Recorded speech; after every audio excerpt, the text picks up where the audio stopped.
നമ്മൾ നാട്ടിലൊക്കെ കണ്ടിട്ടുള്ള സാധാരണ സെവനപ്പല്ലേ, ഇതിവിടെ ഗൾഫ് രാജ്യത്തുള്ള ഒരു പുതിയ സെവനപ്പാണ്.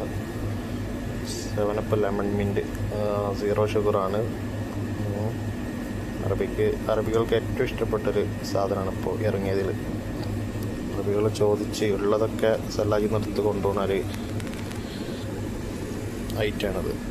സല്ലാജിൽ എത്രത്തോളം ഉണ്ടോ അത്രയും എടുത്ത് കൊണ്ടുപോകുന്ന ഒരു ഐറ്റമാണത്. Seven up lemon mint mojito. Gulf രാജ്യത്തുള്ളവരൊക്കെ അത് ട്രൈ ചെയ്തിട്ടുണ്ടാവും. നല്ല ടേസ്റ്റാണ് സംഭവം. പിന്നെ 0 ഷുഗറാണ്, അതുകൊണ്ട് ധൈര്യമായിട്ട് എല്ലാവരും വാങ്ങി കുടിക്കാറുണ്ട് ഇത്.